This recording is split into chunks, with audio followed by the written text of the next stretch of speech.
For the first time ಕನ್ನಡದಲ್ಲಿ Fast and Furious Paul Walker use ಮಾಡಿರೋ Nissan Skyline R34 ಕಾರ್ನ video ನಿಮ್ ಮುಂದೆ ಪ್ರೆಸೆಂಟ್ ಮಾಡ್ತಿದೀವಿ.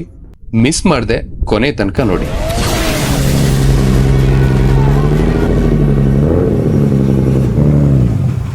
ಹಲೋ ನಮಸ್ಕಾರ, ವೆಲ್ಕಮ್ ಟು ಆಡಿಟ್ ಫೈನ್ಸ್. ನಾನು ಶಶಿ ಹೆಗಡೆ. ನಾನು ಸಂದೀಪ್ ರಮೇಶ್. ಸ್ಪೆಷಲ್ ಕಂಟೆಂಟ್ ತಗೊಂಬರಕ್ಕೆ ನಾವು ಪ್ರಯತ್ನ ಮಾಡ್ತಾನೆ ಇರ್ತೀವಿ. ಈ ವಿಡಿಯೋನಲ್ಲಿ ಸ್ಪೆಷಲ್ ನಲ್ಲೇ ಸ್ಪೆಷಲ್ ವೆರಿ ರೇರೆಸ್ಟ್ ಕಾರ್ನ ತೋರಿಸ್ತಾ ಇದೀವಿ. ಈ ಕಾರ್ಗೆ ಇನ್ನೊಂದು ಹೆಸರಿದೆ, ದಟ್ ಇಸ್ ಗಾಡ್ಜಿಲ್ಲಾ.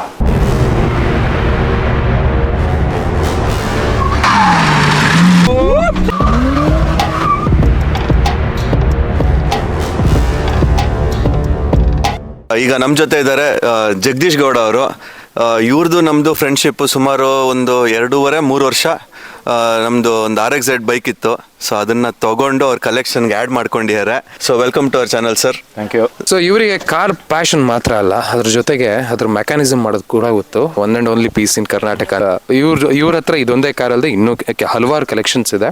ಅದ್ರ ಬಗ್ಗೆ ಕೂಡ ಹೋಗ್ತಾ ವಿಡಿಯೋ ಮಾಡೋಣ. ಸೊ ಕನ್ನಡದಲ್ಲಿ ಪ್ರಪ್ರಥಮ ಬಾರಿಗೆ ಇಷ್ಟೊಂದು ಡೀಟೇಲ್ ವಿಡಿಯೋ ಮಾಡ್ತಿರೋದು ನಮ್ಮದೇ ಚಾನಲಲ್ಲಿ. ಆ್ಯಂಡ್ ನಮ್ಗೆ ಅವಕಾಶ ಕೊಡೋದಕ್ಕೆ ನಿಮ್ಗೆ ಥ್ಯಾಂಕ್ಸ್ ಹೇಳಬೇಕು. ಫಸ್ಟ್ ಆಫ್ ಆಲ್, ಈ ಕಾರು ನಿಮಗೆ ತಗೋಬೇಕು ಅಂತ ಯಾಕೆ ಅನ್ನಿಸ್ತು? ಇದೆಲ್ಲರದು ಒಂಥರ ಡ್ರೀಮ್ ಕಾರ್. ನಾನು ಫಾಸ್ಟ್ ಆ್ಯಂಡ್ ಫ್ಯೂರಿಯಸ್ ನೋಡ್ತಾ ಇದ್ದೆ, ಎಲ್ಲ ಸೀರೀಸು ನೋಡಿದ್ದೀನಿ. ಆವಾಗ ಪಾಲ್ ವಾಕರ್ ಯೂಸ್ ಮಾಡ್ತಾ ಇದ್ದಿದ್ದು ಗಾಡಿ ಇದು. ನಾವು ಯಾವ ಥರ ಪ್ರೊಕ್ಯೂರ್ ಮಾಡಬೇಕು ಅಂತ ಗೊತ್ತಿರಲಿಲ್ಲ. ರೇರ್ ಕಾರ್ಗಳು ಇಂಡಿಯಾದಲ್ಲಿ ಯಾರು ಇಂಪೋರ್ಟು ಮಾಡ್ತಾ ಇರಲಿಲ್ಲ, ಆ್ಯಂಡ್ ವೆರಿ ಎಕ್ಸ್ಪೆನ್ಸಿವ್. 3 ಮಾಡೆಲ್ ಇದೆ, 32, 33 ಮತ್ತು 34, R34. ಸೊ ಈ R32, 33, 34 ಡಿಫ್ರೆನ್ಸ್ ಏನು ಅಂತಂದ್ರೆ, ನನ್ನ ಲೆಕ್ಕಗೆ R34 ಸಿಕ್ತು. ನಾನು ಮುಂಬೈಲಿತ್ತು. ಈ ಕಾರು ಹ್ಯಾಂಡ್ಲಿಂಗು ನಾವು ಯೂಟ್ಯೂಬಲ್ಲೆಲ್ಲ ನೋಡ್ತಾ ಇದ್ವಿ. ನಮ್ಗೆ ಯಾರು ಓಡ್ಸಕ್ ಕೊಡಲ್ಲ, ಎಲ್ಲೂ ಇಲ್ಲ. ನಾವು ಎಕ್ಸ್ಪೀರಿಯನ್ಸ್ ಮಾಡ್ಬೇಕಂದ್ರೆ ನಮ್ಮದೇ ಗಾಡಿ ತಗೋಬೇಕು. ಹೌದು. ಬಟ್ ವೇಟ್, ನಮ್ ಲಕ್ ನೋಡಿ. ಸೊ ಲೈಫಲ್ಲೇ ಫಸ್ಟ್ ಟೈಮ್ ಸ್ಕೈಲೈನ್ ಒಳಗಡೆ ಕೂತಿದ್ದೀನಿ. ಸಖತ್ ಭಯ ಆಗ್ತಾ ಇದೆ, ಬಿಕಾಸ್ ಇದ್ರ ಪವರ್ ನನ್ಗೆ ಗೊತ್ತು ಯಾವ ರೀತಿ ಇರುತ್ತೆ ಅಂತ. ಕೇಳಿದ್ದೆ, ಇವಾಗ ಓಡ್ಸ್ ನೋಡ್ತೀನಿ. ಅಷ್ಟೊಂದು ಪವರ್ನ ಅನ್ಲಿಶ್ ಮಾಡಕ್ ಆಗದೆ ಇರ್ಬೋದು ಈ ಟ್ರ್ಯಾಕಲ್ಲಿ. ಮೇ ಬಿ ಸಾಧ್ಯ ಆದಷ್ಟು ತೋರಿಸ್ತೀನಿ. ಟ್ರೈ ಮಾಡೋಣ. ಓಡಿ ಗಟ್ಟಿ ಇಟ್ಕೋ. ಸಖತ್ತಾಗಿದೆ.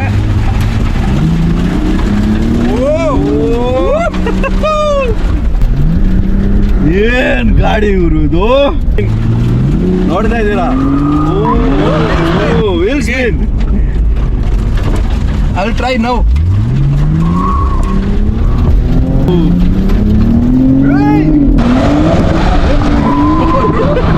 Camera.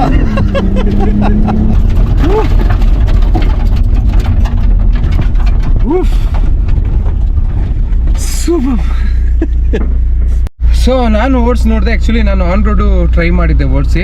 ಇವಾಗ ಟ್ರ್ಯಾಕಲ್ಲಿ ಸಂದೀಪ್ ಅವರು ಟ್ರೈ ಮಾಡಿ ಫಸ್ಟ್ ಟೈಮ್ ಓಡಿಸೋಣ ನಿಸಾನ್ ಸ್ಕೈಲೈನ್. ನೋಡಿ,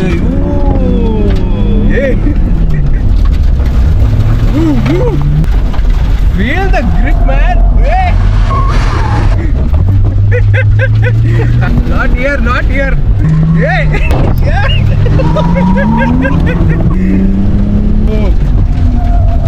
Wheel spin.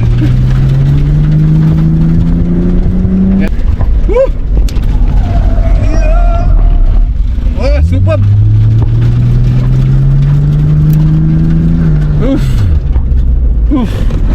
ಹಿಂಗೆ ಓಡಿಸ್ಬೋದು ಅಂತ ಹೇಳಿದ್ರೆ even ನಾನು ಟ್ರೈ ಮಾಡ್ತಿದ್ದೆ.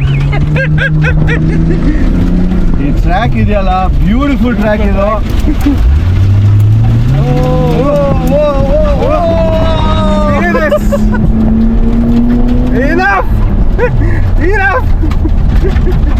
ಓನರ್ಶಿಪ್ ಎಕ್ಸ್ಪೀರಿಯನ್ಸ್ ಹೇಗಿದೆ? ಓನರ್ಶಿಪ್ ಎಕ್ಸ್ಪೀರಿಯನ್ಸ್ ತೊಗೊಂಡಿದ್ದು ಆಲ್ಮೋಸ್ಟ್ 5ರಿಂದ 6 ವರ್ಷ ಆಯಿತು. ಸೊ ಆಗಿಂದ ಇದುವರೆಗೂ ಒಂದೇ ಒಂದು ಪ್ರಾಬ್ಲಮ್ ಬಂದಿಲ್ಲ. ಒಂದ್ಸಲಿ ಏನೋ ಒಂದು ಯಾವುದೋ ರೇಡಿಯೇಟರ್ ಕ್ಯಾಪ್ ಓಪನ್ ಆಗೇನೋ ಇದು ಕೂಲೆಂಟ್ ಇದಾಗಿದ್ದು ಬಿಟ್ರೆ ಇದುವರೆಗೂ ಟಚ್ ವುಡ್ ಏನೂ ಆಗಿಲ್ಲ. ಮೈ ಗಾಡ್, 25 years ಓಲ್ಡ್ ಕಾರ್ ಇದು. ನಾವು ಯಾವ ಥರ ಓಡಿಸಿದ್ದೀವಿ ಅಂದರೆ ಡೋನಟ್ಸ್ ಮಾಡಿದ್ದೀವಿ, ಡ್ರ್ಯಾಗ್ ರೇಸಲ್ಲಿ ಓಡಿಸಿದ್ದೀವಿ, ಎಲ್ಲೂ ನಮಗೆ ಆ ಥರ ಯಾವುದೂ ಇದಾಗಿಲ್ಲ. ಆಮೇಲೆ ಬೆಸ್ಟ್ ಹ್ಯಾಂಡ್ಲಿಂಗ್ ಕಾರ್ ಅಂತ ಹೇಳ್ಬೋದು. S, of course. ಸೊ ನಿಮಗೆ ಆ ಫೀಲ್ ಒಳಗಡೆ ಕೂತಿದ ತಕ್ಷಣ ನಿಮ್ಗೆ ಆ ಪುಷ್ ಮಾಡೋಕ್ಕೆ ತುಂಬ ಮೋಟಿವೇಟ್ ಮಾಡುತ್ತೆ ಕಾರು. ನಿಮ್ಗೆ ಅನ್ಸುತ್ತೆ ಓ ಇನ್ನೂ ಹೋಗ್ಬೋದು ಅಂತ. ಸೊ ಬಟ್ ಭಯ ಆಗತ್ತೆ. ಭಯ ಆಗುತ್ತೆ ನಿಮ್ಗೆ ಅದು ಅನ್ಸುತ್ತೆ oh you can handle the car whatever situation it is. ಏನೇ ಸಿಚುವೇಶನ್ ಬಂದ್ರು ನಾನು ಗಾಡಿನಲ್ಲಿ ಕಂಟ್ರೋಲ್ ಮಾಡ್ಬೋದು ಅಂತಂದ್ರೆ ಕಂಟ್ರೋಲ್ ಮಾಡ್ಬೋದು. ನೆಲ ಕಚ್ಕೊಂಡು ಓಡೋದು ಅಂತಾರಲ್ಲ, ಹೌದು, ಆ ಗ್ರಿಪ್ ಈ ಕಾರ್ ಕೊಡುತ್ತೆ, ರೇಂಜ್ ಗ್ರಿಪ್ ಕೊಡುತ್ತೆ. ಹೌದು. ಸೊ ಅದಕ್ಕೆ ಇದು ಫೇಮಸ್ ಆಗಿದ್ದು. ಸೊ ಈ ಕಾರ್ ನಾವು ಇವಾಗ ಇಂಪೋರ್ಟ್ ಮಾಡ್ತೀವಿ ಅಂತಂದ್ರೆ ಈಗ ನಿಮ್ಗೆ ಆಚೆ ಕಡೆ ಒಂದು 3 crores ಇರುತ್ತೆ. ಇವಾಗ ಇಲ್ಲಿ ತಗೊಂಬರ್ಬೇಕು ಅಂತಂದ್ರೆ 210% ಏನೋ ಟ್ಯಾಕ್ಸ್ ಕಟ್ಟಬೇಕು. 9 crores ಆಯ್ತು. 9 crores plus registration plus shipping charges 10-11 CR ಆಗುತ್ತೆ. ಇದು ವ್ಯಾಲ್ಯೂ ಆ ಥರ ಅಂತಲ್ಲ, ಬಟ್ ಅಷ್ಟು ರೇರ್ ಗಾಡಿ ಅಂತ. ನೀವು ಓಡಿಸಿದ್ರಿ, ನೀವು ಓಡಿಸಿದ ತಕ್ಷಣ ಏನನ್ನಿಸ್ತು ನಿಮ್ಗೆ? ನನ್ನ ಹತ್ರನೂ ಒಂದು GTR ಇರ್ಬೇಕಿತ್ತು ಅಲ್ವಾ? ಎಕ್ಸಾಕ್ಟ್ಲಿ. ಸೊ ಏನನ್ಸುತ್ತೆ, ನೀವು ಸರ್ಚ್ ಮಾಡ್ತೀರಾ. ಈಗ ನನಗೆ ಅನಿಸ್ತದೆ ನನ್ನ ಹತ್ರನೂ 10 CR ಇರ್ಬೇಕಿತ್ತು. ಓಕೆ. ಸೊ ಅವಾಗೆಲ್ಲ ಇದೆಲ್ಲ ಕಡಿಮೆ ಇತ್ತು ಸರ್ ಪ್ರೈಸ್. ಅವಾಗೆಲ್ಲನೂ ಅಷ್ಟೊಂದೆಲ್ಲ ಎಕ್ಸ್ಪೆನ್ಸಿವ್ ಇರಲಿಲ್ಲ. ಯಾವಾಗ ಫಾಸ್ಟ್ ಆ್ಯಂಡ್ ಫ್ಯೂರಿಯಸ್ ಸ್ಟಾರ್ಟ್ ಆಯ್ತು ಆಗಿಂದ ಪ್ರೈಸ್ ಶೂಟ್ ಅಪ್ ಆಗೋಯ್ತು. ಹೆಂಗೆ ಅಂತಂದ್ರೆ ಅಫೋರ್ಡ್ ಮಾಡೋದಿರ್ಲಿ, ಸ್ಪೇರ್ಸ್ ಅಫೋರ್ಡ್ ಮಾಡೋದು ತುಂಬಾ ಕಷ್ಟ ಆಗೋಯ್ತು. ಏನೋ ಅಪ್ಗ್ರೇಡ್ ಮಾಡ್ತಿದ್ರಾ, ಇಲ್ಲ ಏನೋ ಒಂದು ಸ್ಪೇರ್ನ ಚೇಂಜ್ ಮಾಡ್ತಿದ್ರಾ, ಹೇಗೆ ಇಂಪೋರ್ಟ್ ಮಾಡ್ತೀರಾ ಒಂದು, ಇನ್ನೊಂದು ಅದು ತಂದ ಮೇಲೆ ಹೇಗೆ ಫಿಟ್ಟಿಂಗ್ ಮಾಡ್ತೀರಾ? ಇಂಪೋರ್ಟ್ ಮಾಡೋದು ಈ ಕಾರ್ಗೆಲ್ಲನೂ ಜಪಾನಿಂದಾನೇ ಸ್ಪೇರ್ಸ್ ಬರುತ್ತೆ. ಜಪಾನ್ ಅಲ್ಲೇ ಮ್ಯಾನುಫ್ಯಾಕ್ಚರಿಂಗ್ ಆಗೋದು. ನಿಸಾನ್ ಮತ್ತೆ ನಿಸ್ಮೋ ಅವರಿಬ್ರು ಪಾರ್ಟ್ನರ್ಸ್. ಸೊ ನಿಸಾನ್ ಯಾವ ಪಾರ್ಟ್ಸ್ ಪ್ರೊಡ್ಯೂಸ್ ಮಾಡಕ್ಕಾಗಲ್ಲ ಅದನ್ನ ನಿಸ್ಮೋಗೆ ಪೇಟೆಂಟ್ ಕೊಡ್ತಾರೆ. ನಿಸ್ಮೋ ಬಂದು ಜಪಾನ್ ವರ್ಷನ್ ಕಾರ್ಸ್ಗೆ 90s ಮತ್ತೆ 2000s ಅಲ್ಲಿ ಜೆಂಟಲ್ಮೆನ್ಸ್ ಅಗ್ರಿಮೆಂಟ್ ಅಂತ ಆಯ್ತು. ಹೌದು. ಅವಾಗ ಏನಾಯ್ತು, ನೀನ್ 280 BHP ಯಾವ ಕಾರ್ನು ದಾಟಬಾರ್ದು ಅಂತ ಒಂದು ರೂಲ್ ಮಾಡಿದ್ರು ಜಪಾನ್ ಅಲ್ಲಿ. ಆಮೇಲೆ 180 ಮೇಲೆ ಯಾವ್ದು ಕಾರ್ಸ್ ಹೋಗ್ಬಾರ್ದು, 180 km/h ಮೇಲೆ. ನಿಸ್ಮೋ ಏನ್ ಮಾಡಕ್ ಟ್ರೈ ಮಾಡ್ತು, ಅದನ್ನ ಪರ್ಫಾರ್ಮೆನ್ಸ್ ಅಪ್ಗ್ರೇಡ್ ಮಾಡೋದಕ್ಕೆ ಸ್ಟಾರ್ಟ್ ಮಾಡಿದ್ರು ನಿಸ್ಮೋ. ಸೊ ಆ ನಿಸ್ಮೋ ಏನ್ ಮಾಡ್ತಾರೆ, ಇದಕ್ಕೆ ಟರ್ಬೋ ಅಪ್ಗ್ರೇಡ್ ಮಾಡಬೇಕು, ಬೇರೆ ಗೇರ್ ಬಾಕ್ಸ್ ಅಪ್ಗ್ರೇಡ್ ಮಾಡಬೇಕು, ಎಲ್ಲ ಅವ್ರು ಮಾಡಕ್ ಸ್ಟಾರ್ಟ್ ಮಾಡಿದ್ರು.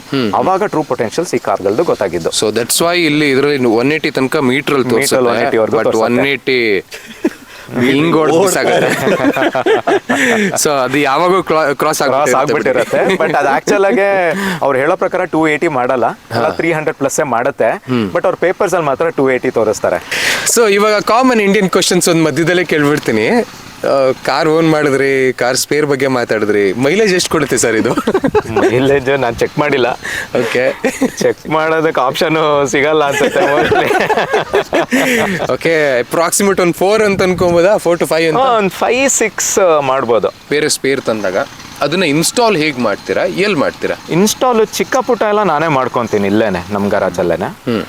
ಮೇಜರ್ ಏನಾದ್ರು ಬಂತು ಅಂತಂದಾಗ ನಮ್ದು ಕಂಪ್ನಿಗಳಿರುತ್ತೆ, ರೇಸ್ ಕಾನ್ಸೆಪ್ಟ್ಸ್ ಆಗಲಿ, ಬೇರೆ ಇನ್ನೊಂದು ಫ್ರೆಂಡ್ಸ್ ಗರಾಜ್ ಆಗಲಿ, ಯಾರು ಇತ್ತು ಅಂತಂದಾಗ ಅವ್ರ ಹತ್ರ ನಾನು ಹೆಲ್ಪ್ ತಗೊಂಡು ನನ್ನ ಕೈಲಾಗೋ ಸಾಧ್ಯ ನಾನು ಅಷ್ಟು ಮಾಡ್ತೀನಿ. ಓಕೆ. ಬೇರೆದೇನಾದ್ರು ತುಂಬಾ ಹೆವಿ ಕಾಂಪ್ಲಿಕೇಶನ್ಸ್ ಇದ್ದಾಗ ಮಾತ್ರ ನಾನು ಬೇರೆಯವ್ರದ್ದು ಹೆಲ್ಪ್ ತಗೊಂತೀನಿ. ಇವಾಗ ಇದ್ರದ್ದು ಪ್ಲಸ್ ಅಂಡ್ ಮೈನಸ್ ಪಾಯಿಂಟ್ಸ್ ಹೋಗೋಣ. ಈ ಕಾರಿಂದು ಮೇಜರ್ ಆಗಿ ಇದು ತುಂಬ ಇಷ್ಟಪ್ಪ, ಇದು ಬೆಸ್ಟ್ ಈ ಕಾರಲ್ಲಿ ಅನ್ನೋದು ಅಂತ ಹೇಳೋದಾದ್ರೆ ಏನು ಬೆಸ್ಟ್ ಅಂತಂದರೆ ಈ ಕಾರಲ್ಲಿ ಹ್ಯಾಂಡ್ಲಿಂಗ್. ಎಸ್, ಹ್ಯಾಂಡ್ಲಿಂಗ್ ಬೆಸ್ಟ್ ಅಂತಂದರೆ ನಿಮಗೆ ಕಾನ್ಫಿಡೆನ್ಸ್ನ ಇನ್ಕ್ರೀಸ್ ಮಾಡುತ್ತೆ.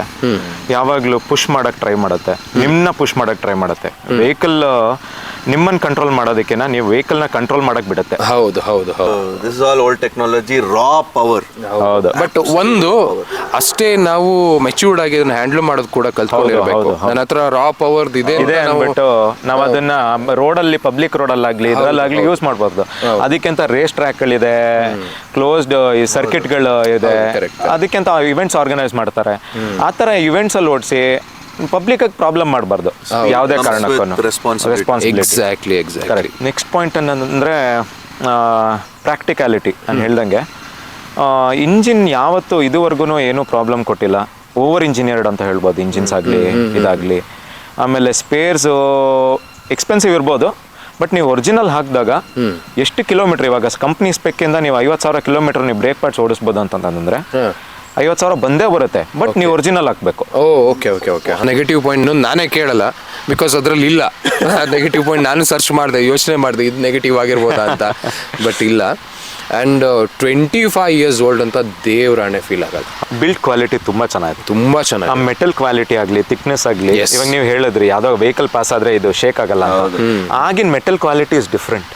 ಆಗೆಲ್ಲ ಪ್ಯಾಷನ್ಗೋಸ್ಕರ ಗಾಡಿ ಮಾಡ್ತಿದ್ರು, ಈಗ ದುಡ್ಡು ಮಾಡೋಕ್ಕೋಸ್ಕರ ಗಾಡಿ ಮಾಡ್ತಾರೆ ಕಂಪ್ನಿಯವರು. ನಿಜ ನಿಜ. ಸೊ ಅದಕ್ಕೆ ಈಗಿರೋ ಗಾಡಿಗಳ ಅಲ್ಲೊಂದು ಸ್ಟ್ಯಾಂಡ್ ಔಟ್ ಆಗ್ತದೆ ಟಾಟಾ.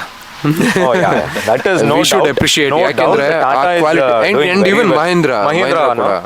ನಮ್ಮ ಇಂಡಿಯನ್ ಬ್ರ್ಯಾಂಡ್ಸ್ ಅಂತ ಹೇಳ್ಕೊಳಕ್ ತುಂಬಾ ಹೆಮ್ಮೆ ಆಗುತ್ತೆ. ಸೊ ಓಕೆ, ನೀವು ಇದನ್ನ ರೇಸ್ ಟ್ರ್ಯಾಕಿಗೆ ಏನಾದ್ರು ತಗೊಂಡೋಗಿ ಓಡಿಸಿದ್ರ? ಆಕ್ಚುಲ್ ಆಗಿ ರೇಸ್ ಟ್ರ್ಯಾಕಿಗೆ ಒಂದ್ಸಲಿ ತಗೊಂಡೋಗಿದ್ದೆ ನಾನು. ಓಕೆ, ಟಾಪ್ ಹಿಟ್ ಏನಾದ್ರು ಅದರಲ್ಲಿ ಯಾವ್ದು ಟಾಪ್ ಸ್ಪೀಡ್ ಏನಾದ್ರು ಚೆಕ್ ಮಾಡಿದ್ರ? ಟಾಪ್ ಸ್ಪೀಡ್ ಆಕ್ಚುಲ್ ಆಗಿ ಇದು 180 ಇರೋದು ಸ್ಪೀಡು. ಸೊ 180 ಸ್ಪೀಡೋನಲ್ಲಿ ನಮ್ಗೇನು ಗೊತ್ತಾಗಲ್ಲ, ಅದು 180 ಹೋಗಿ ನಿಮ್ಗೆ ಸ್ಟಕ್ ಆಗೋಗುತ್ತೆ. Okay, some 230 or 240 something race track ಅಲ್ಲಿ. ಡೆಫಿನೆಟ್ ಆಗಿ ಹೋಗುತ್ತೆ. ಇನ್ನೂ ರೇವ್ಸ್ ಇತ್ತು, ಇಟ್ ರೇವ್ಸ್ ಟಿಲ್ 88285 ವರೆಗೂ ಹೋಗುತ್ತೆ RPM. ಸೊ ಇನ್ನೂ ರೇವ್ಸ್ ಇತ್ತು. ಸೊ ರೇವ್ಸ್ ಇದೆ ಅಂತಂದ್ರೆ ಇನ್ನೂ ಸ್ಪೀಡ್ ಹೋಗುತ್ತೆ ಅಂತ. ಸೊ ಹತ್ರ 300 ಟಚ್ ಮಾಡುತ್ತೆ ಅಂತ ಹೇಳಿ. ಡೆಫಿನೆಟ್ಲಿ ಅದೊಂದು ಸ್ವಲ್ಪ ರಿಸ್ಟ್ರಿಕ್ಷನ್ಸ್ ಇದೆ. ಟರ್ಬೋ ಇಂದ ಆಗಲಿ, ECU ಇಂದ ಆಗಲಿ ಎಲೆಕ್ಟ್ರಾನಿಕಲಿ ಲಿಮಿಟೆಡ್ ಮಾಡಿರ್ತಾರೆ. ಇಷ್ಟು ಸ್ಪೀಡ್ ದಾಟಿದ್ರೆ ಆ ಇಂಜಿನ್ಗೆ ಲೈಫ್ ಕಡಿಮೆ ಆಗುತ್ತೆ ಅಂತ. ಸೊ ಅದಕ್ಕೆ ಎಲೆಕ್ಟ್ರಾನಿಕಲಿ ಲಿಮಿಟೆಡ್ ಮಾಡಿದಾಗ ಏನಾಗುತ್ತೆ, ಒಂದು 260 280 ವರೆಗೂ ಹೋಗುತ್ತೆ. ಆಮೇಲೆ ಕಟ್ ಆಫ್ ಆಗಿ ಹೋಗುತ್ತೆ ಅದು. Okay, and thank you so much. ನನಗೆ ಇದನ್ನೊಂದು ಎಕ್ಸ್ಪೀರಿಯನ್ಸ್ ಮಾಡಕ್ಕೆ ಕೊಟ್ಟರೆ. ಯೂಶ್ವಲಿ ಯಾರು ಕೊಡಲ್ಲ, ಈ ಮನೆ ಮಕ್ಕಳ ಥರ ನೋಡ್ಕೊಂಡಿರ್ತಾರೆ ಕಾರ್ಗಳನ್ನು. ಬೇರೊಬ್ಬರು ಓಡಿಸೋದು, ಅದು ಇಷ್ಟು ಎಕ್ಸ್ಪೆನ್ಸಿವ್ ಕಾರ್ಗಳು. C, it's not matter of money. And ಒಂದು ಏನಾದರೂ ಪಾರ್ಟ್ಸ್ ಹೋಯ್ತು ಅಂತಂದ್ರೂ ಅದನ್ನು ರೀಪ್ಲೇಸ್ ಮಾಡೋಕ್ಕೆ ನೀವು ತುಂಬ ವೆಯ್ಟ್ ಮಾಡಬೇಕು. ಅಡಲ್ಸ್ ಜಾಸ್ತಿ, ಅದನ್ನೆಲ್ಲ ಕ್ರಾಸ್ ಮಾಡಿ ಅದನ್ನು ತಂದು ಫಿಟ್ಟಿಂಗ್ ಎವ್ರಿಥಿಂಗ್ ಎಲ್ಲ ಸಮಸ್ಯೆನೇ ಅದು. ಸೊ ಅಷ್ಟಿದ್ರೂ ಕೂಡ ನಂಗೊಂದು ಎಕ್ಸ್ಪೀರಿಯನ್ಸ್ ಮಾಡಕ್ಕೆ ಕೊಟ್ಟರೆ ಥ್ಯಾಂಕ್ ಯು ಸೋ ಮಚ್. ನಾನು ಯಾವಾಗ ಇದನ್ನು ನೆನ್ಪಿಟ್ಕೊತೀನಿ ಈ ಕಾರ್ ಓಡಿಸಿದ್ದೆ ಅನ್ನೋದೊಂದು ಆ ಪ್ರೌಡ್ ಇದೆ ನನಗೆ. ಆ್ಯಂಡ್ ಇನ್ನೊಂದು, ಇಂಡಿಯಾದಲ್ಲೇ ಈ ಥರ ಒಂದು ರೇರೆಸ್ಟ್ ಕಲೆಕ್ಷನ್ಸ್ ಮಾಡಬೇಕು ಅನ್ನೋದೊಂದು ಇಂಟೆನ್ಷನ್ ಇಟ್ಕೊಂಡು ನೀವು ಮಾಡ್ತಿದ್ದೀರಾ. ಅದಕ್ಕೆ ನಮ್ದು ಸಪೋರ್ಟ್ ಇರುತ್ತೆ, ನಮ್ಮ ಚಾನಲ್ ವ್ಯೂವರ್ಸ್ ಕೂಡ ಯಾವತ್ತೂ ಸಪೋರ್ಟ್ ಇರುತ್ತೆ. And all the very best. ಇನ್ನೂ ಹೆಚ್ಚು ಹೆಚ್ಚು ಹೆಚ್ಚು ಕಾರ್ಗಳನ್ನು ತಂದು ನೀವು ನಿಮ್ಮ ಗರಾಜ್ನಲ್ಲಿ ತುಂಬಿಸ್ಕೊಳ್ಳೋಂಥ ಕಾಲ ಬರಲಿ. Thank you so much. And ನಿಮ್ಮ ಡ್ರೀಮ್ ಕಾರ್ ಇವಾಗ ಜಸ್ಟ್ ಹೇಳಿದ್ರಿ, ಅದನ್ನು ಕೂಡ ಅಚೀವ್ ಮಾಡೋಂಥ ಟೈಮ್ ನಿಮ್ಗೆ ಆದಷ್ಟು ಬೇಗ ಬರಲಿ. And thank you so much from ನಮ್ಮ ಯೂಟ್ಯೂಬ್ ಚಾನಲ್ ಕಡೆಯಿಂದ thank you so much. So ಈ ವಿಡಿಯೋ ನಿಮಗೆ ಇಷ್ಟ ಆಗಿದೆ ಅಂತ ಅಂದ್ಕೊಳ್ತೀನಿ. ಈ ಪ್ರಯತ್ನ ಹೇಗಿತ್ತು ಅನ್ನೋದನ್ನ ಕಾಮೆಂಟ್ ಮಾಡೋದನ್ನ ಮಿಸ್ ಮಾಡಬೇಡಿ. ಬೇರೆ ಅದ್ರ ಕಾರ್ ಬೇಕು ಅಂತಂದ್ರೂ ಅದನ್ನು ಕಾಮೆಂಟ್ ಮಾಡಿ, ತರೋ ಪ್ರಯತ್ನ ಮಾಡೋಣ. ನಮ್ಮ ಪ್ರಯತ್ನ ನಾವು ಮಾಡ್ತಾ ಇರ್ತೀವಿ ಹೊಸ ಕಂಟೆಂಟ್ ತೋರಿಸೋದಕ್ಕೆ. ನಿಮ್ಗೆ ಏನಾರ ರೆಕಮೆಂಡೇಶನ್ಸ್ ಇದ್ರೆ ದಯವಿಟ್ಟು ತಿಳಿಸಿ.